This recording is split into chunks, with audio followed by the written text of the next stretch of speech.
지난 1화에서 저는 20년 짝사랑 서희 누나와의 이별 이야기를 들려드렸습니다.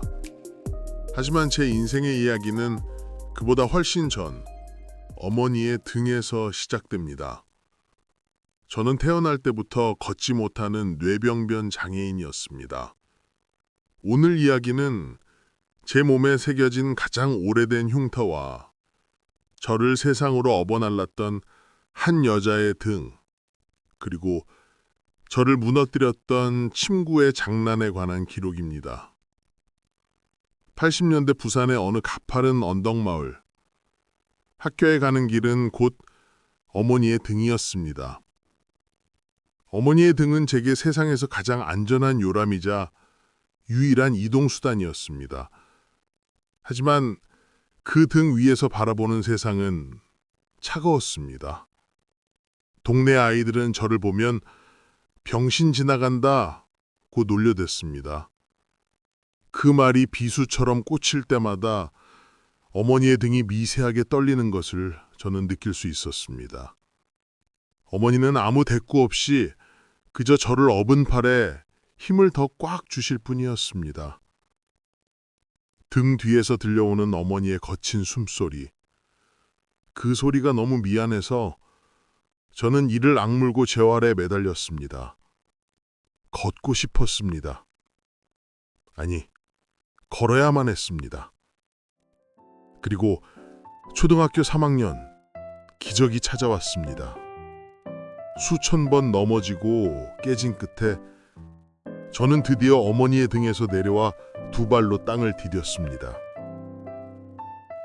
비록 걸음걸이는 위태로웠지만 그것은 제 인생 최고의 승리였습니다. 이제 나도 세상에 나갈 수 있겠구나. 그때는 정말 그렇게 믿었습니다. 하지만 세상은 제가 평범하게 사는 것을 허락하지 않았습니다. 중학교 1학년, 제가 다니던 특수학교 복도에서였습니다. 친구 창훈, 그 아이에게는 심심풀이 장난이었을 겁니다. 복도를 지나가는 제 발을 툭 하고 걸었습니다. 보통 사람이라면 손을 짚었겠지만 뇌병변 장애가 있던 저는 중심을 잃는 순간 몸이 굳어버렸습니다. 방어할 틈도 없이 저는 시멘트 바닥에 얼굴을 정면으로 들이받았습니다. 끔찍한 통증과 함께 앞니 2개가 뿌리째 부러졌고 주변 치아 4개가 금이 갔습니다. 피를 흘리며 찾아간 곳은 부산의 한 대학병원이었습니다. 하지만 의사들은 고개를 저었습니다. 몸이 흔들려서 치료할 수 없습니다. 받아줄 수 없습니다. 치료 거부. 저는 아픈 것보다 대학병원에서조차 저를 치료해주려 하지 않는다는 절망감에 무너져 내렸습니다. 장애인은 아파도 치료받을 자격조차 없는 건가? 세상이 원망스러웠습니다. 그때였습니다. 모두가 거절하고 돌아서려던 순간 대학병원의 한 젊은 남자 선생님이 나섰습니다. 제가 한번 해보겠습니다. 그분이 제 유일한 희망이었습니다.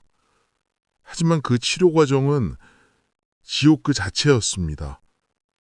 제 몸의 떨림을 막기 위해 저는 치료 때마다 독한 진정제와 마취 주사를 맞아야 했습니다. 약을 먹으면 온몸에 힘이 빠지고 정신이 몽롱해졌습니다. 그 상태로 입을 벌리고 몇 시간씩 공포와 싸워야 했습니다. 하루 이틀이 아니었습니다. 꼬박 6개월. 꽃다운 중학교 1학년 시절의 절반을 저는 약기운에 취해 병원과 집을 오며 보냈습니다. 치료가 끝나고 집에 오면 다음 날까지 몸을 가눌 수 없어 시체처럼 누워만 있어야 했습니다. 더 비참한 건 가해자인 창훈이의 태도였습니다. 그 아이는 제가 6개월 동안 지옥을 오가는 동안 단 한 번의 사과도 하지 않았습니다. 치료비? 그런 건 기대하지도 않았습니다. 그저 미안하다는 말 한마디면 되었는데 그때 생긴 치아의 트라우마는 25년이 지난 후 제가 전신 마취 임플란트 수술을 결심할 때까지 저를 괴롭혔습니다. 6개월의 치료 끝에 간신히 앞니를 붙였지만 제 마음의 문은 닫혀버렸습니다. 그래도 저는 다시 세상으로 나가고 싶었습니다. 남들처럼 놀고 싶어서 용기를 내어 동네 오락실을 찾아갔습니다. 하지만 그곳엔 또 다른 창훈이들이 있었습니다. 제 불편한 손놀림을 보며 아이들은 킥득거렸고 대놓고 흉내를 내며 조롱했습니다.